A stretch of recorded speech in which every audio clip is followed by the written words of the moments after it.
Fala galera, bem-vindos ao Omelete TV e hoje vamos falar sobre Duna. Sabe por quê? Porque eu não sei nada sobre Duna. Esses dois aqui do meu lado vão ter que me convencer de que Duna é legal, por que é legal e por que vale a pena a gente ir ao cinema e se eu tenho que ler ou não o livro antes. Dá tempo ainda. Você já assistiu? Já leu? Então ó, acompanha a gente aqui nesse bloco do Omelete TV.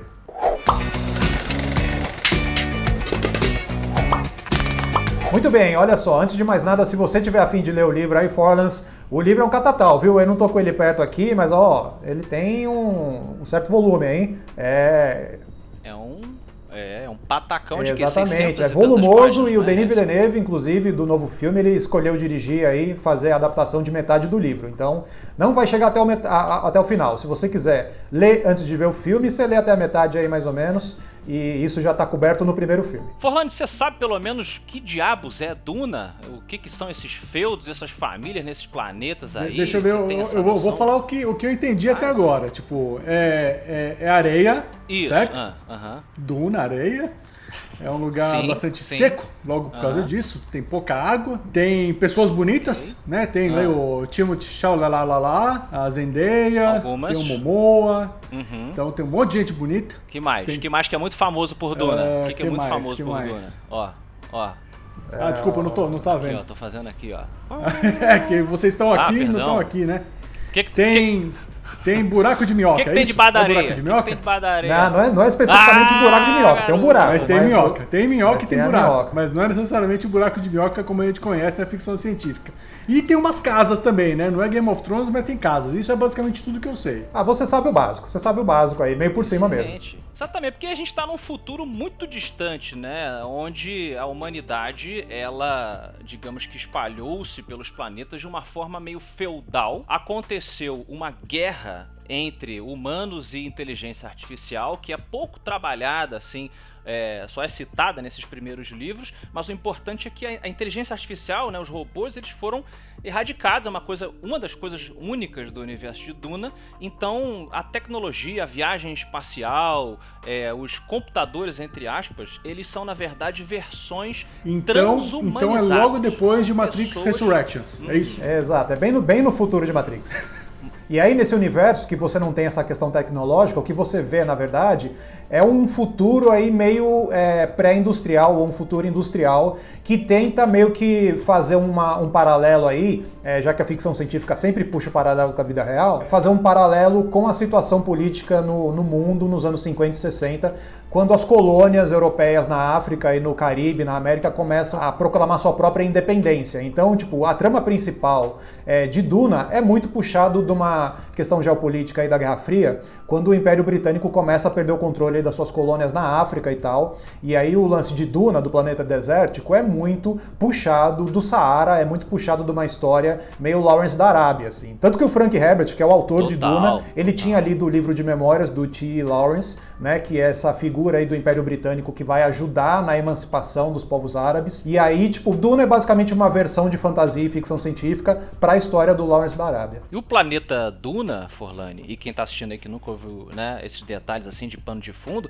ele é Arrakis, o nome dele original. E por que ele é o centro da coisa toda? Porque ele tem uma substância que eles chamam de tempero, né, ou melange, uma substância misteriosa que você mina de baixo lá da areia. Você tem que fazer realmente uma coisa meio petrolífera ali para remover. E essa substância, ela é responsável, conforme você inala, conforme você consome ou até se banha, os seres humanos eles vão sofrendo mutações, né, e modificações, dependendo do grau que eles são expostos a essa substância, que fazem com que os sentidos deles sejam aumentados. Essa questão, por exemplo, da viagem interplanetária, né, Hessel, só é capaz de ser feita por causa... isso acontece graças a esses navegadores, né, que são seres humanos que ficaram tanto tempo imersos no tempero que eles já têm as cabeças gigantescas, eles conseguem uma coisa meio que transcendental, dobrar o espaço. Aí fica a loucura lá que a gente vai entrar em spoiler, mas é um futuro tecnológico humanizado. O Frank Herbert ele fez uma mistura muito interessante aí, porque o melange, a especiaria, serve tanto como uma coisa próxima do petróleo, né, quanto também uma coisa lisérgica aí, porque a gente está nos anos 60 começando a entrar numa coisa de LSD e tal. Então o Melange, que também faz os personagens que estão muito imersos no mundo de Arrakis, que você fica dependente da droga e tal, são os personagens que começam a ter o olho brilhando azul. Então se você pega o povo da areia, todos eles têm o olho azul cintilante. E o protagonista, que é feito pelo Timothée Chalamet, ele começa a ter isso também com o tempo, depois de usar muita especiaria. É uma mistura de LSD com petróleo, né? Tipo, as máquinas usam o Melange, você pode usar o Melange para ter essa coisa, projeção astral e tal. E aí toda a trama aí de Duna gira em torno do Melange e do planeta do Melange, porque todo mundo usa especiaria para tudo na vida de Duna.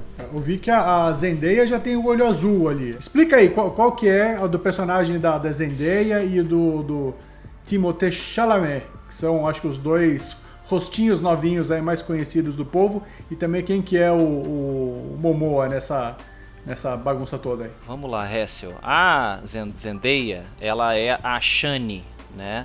Porque a Shani, ela faz parte dos Freemen, que são esse povo da areia aí, entre aspas, né, que o Hessel situou, que vivem em Arrakis e estão aguardando o Muad'Dib, seria o profeta, né, aquele ser humano que vai libertá-los. É, o The One, e eles têm The One, exato. É uma nova encarnação do Neo, né? A gente tá voltando pra Matrix aqui.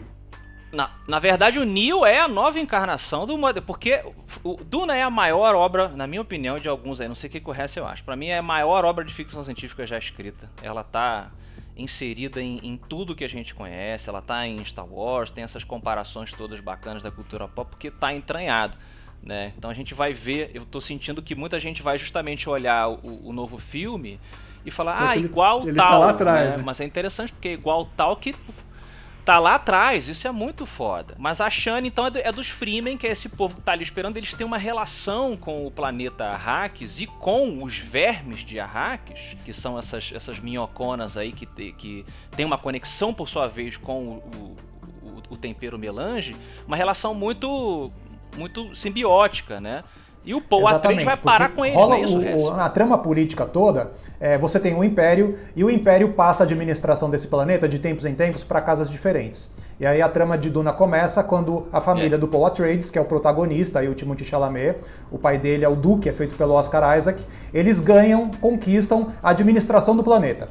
Só que aí vai rolar todo um golpe dos Harkonnen, o Stellan Skarsgård aí faz o grande vilão e tal, eles querem o controle do planeta pra eles. De novo, né, porque eles já controlavam antes. E aí, tipo, rola um golpe de Estado. Só que com esse golpe de Estado, o Paul Atreides, ele consegue fugir, e aí ele se refugia com os Fremen, porque o povo da areia são, tipo, ninguém leva eles muito a sério. Eles são, tipo, os animais, né, tipo, aquela coisa animalesca, assim, como você falar que, os árabes estão lá no deserto, eles vivem nos buracos, é um povo primitivo, um povo que não tem tecnologia e tal. E aí a gente vai descobrir na história de Duna que, na verdade, os Fremen são fodonas, são tipo uma galera fodona. A Shani é uma personagem super fodona e tal. Mas isso não deve estar tanto no filme, porque é uma personagem que vai se mostrar mais depois, à medida que o Paul Atreides vai se tornando realmente o profeta desse povo da areia. Ele precisa se provar antes.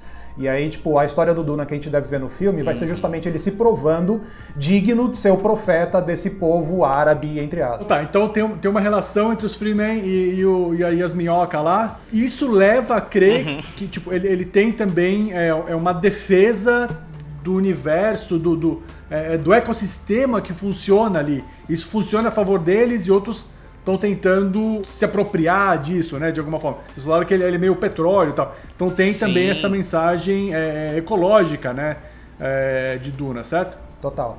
Aí a gente vai mais pro Miyazaki Frank já, Herbert. né? Você pensar assim, né, colocando em figuras pop aí mais atuais, né, que provavelmente se inspiraram no Duna lá atrás. Total, assim, acho que dentro da ficção de Duna e fora dela, você tem esse olhar, sim. Quer dizer, dentro da ficção, os vermes, eles reagem à extração do tempero.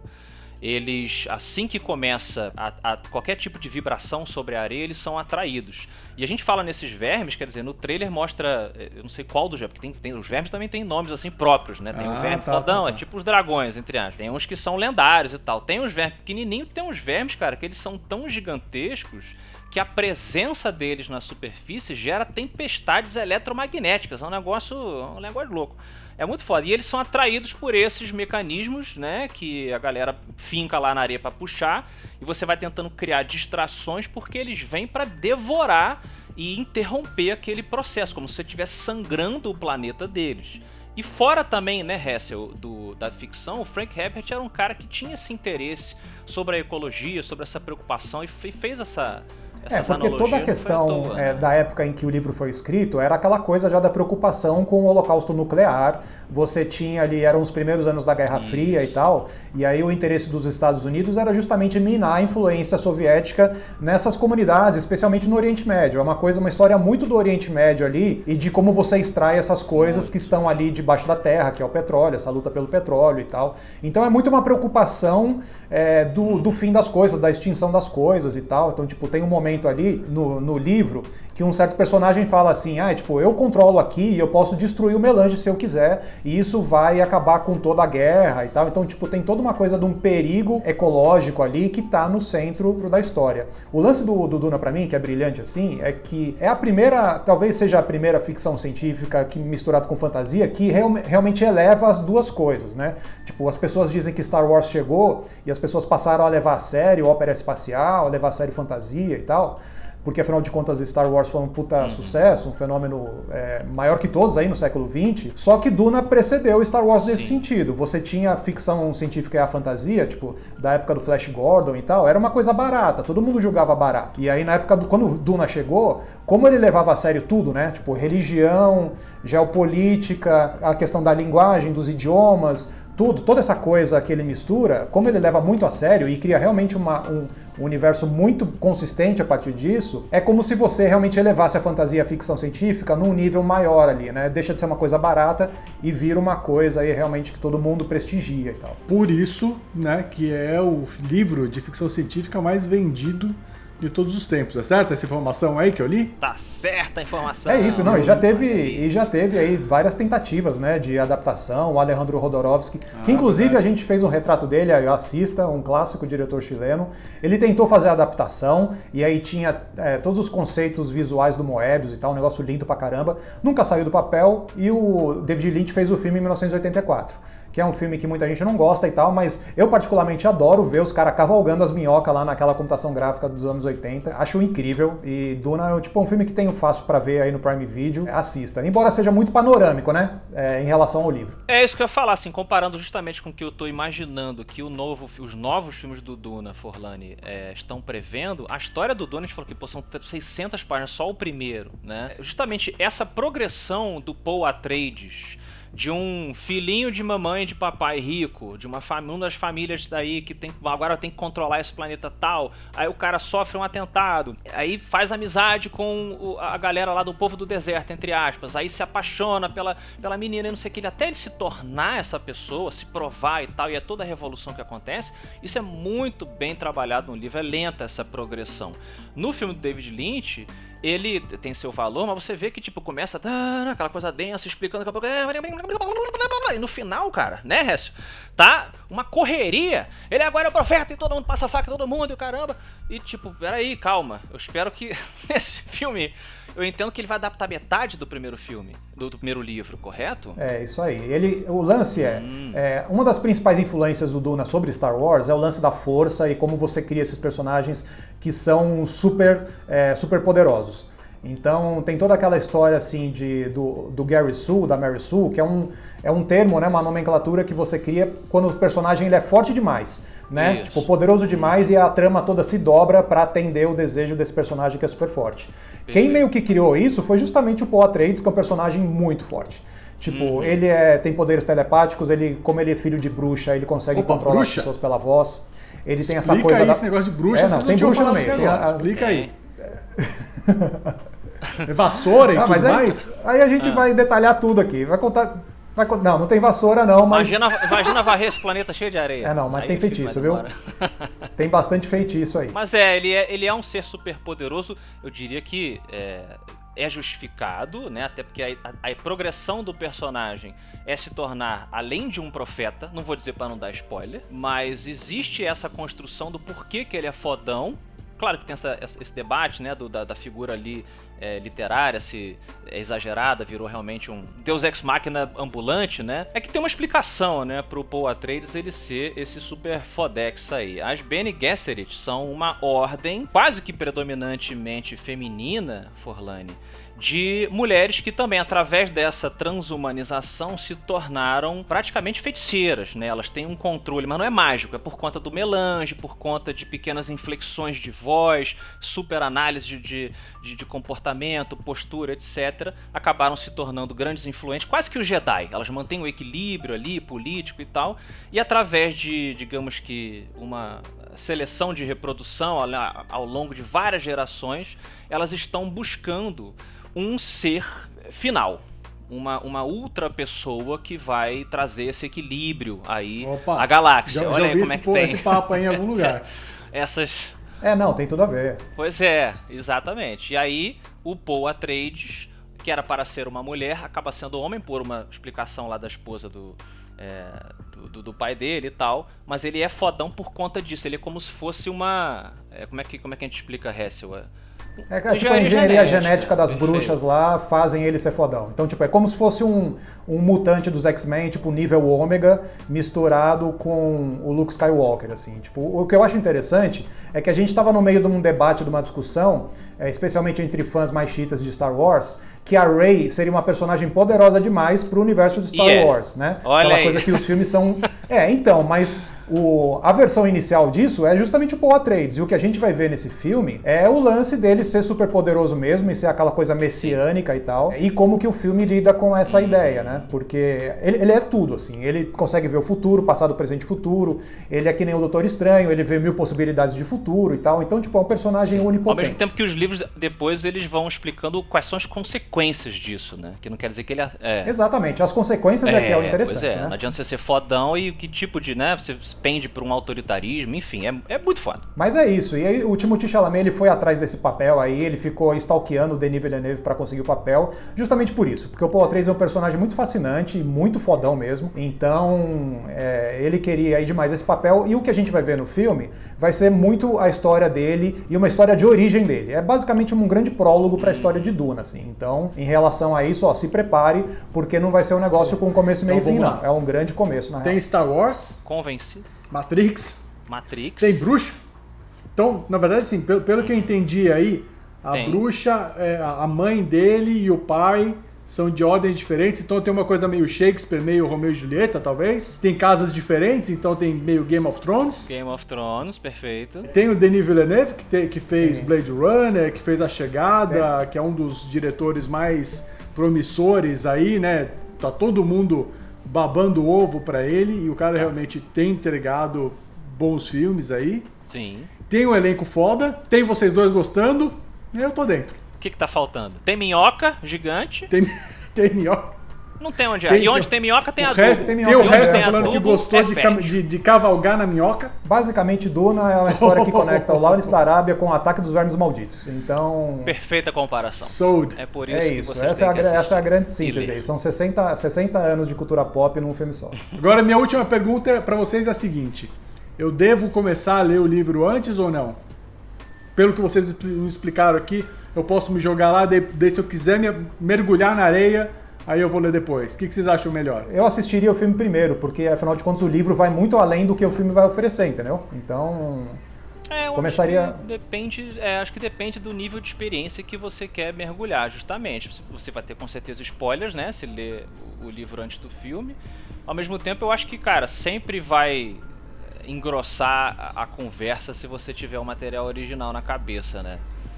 Eu sou do time que gosta de ler o livro antes, mas também sou do time que defende que se a pessoa não quiser, ela não é obrigada, não deveria ser obrigado, né? A conhecer o material original. Espero que o Villeneuve, a aposta que o Forlani bem lembrou, é um cara que cuida bem do material original, o vídeo que ele fez ali com a adaptação da Chegada, com o próprio Blade Runner. Então acho que ele vai trazer o que a gente espera. Eu também tô apostando. Muito bem, então, se você vai mergulhar na areia de Duna aí, vem com a gente, não esquece de dar o like aqui nesse vídeo para ele chegar a mais gente. Assina também o canal, balança o sininho aí para você não perder nenhuma novidade, que a gente vai falar bastante de Duna aqui ainda, né? A gente quer aí que esse filme continue, que o Denis Villeneuve faça aí a sequência, vire uma trilogia e tudo mais. Pro resto eu ver muita minhoca sendo cavalgada aí.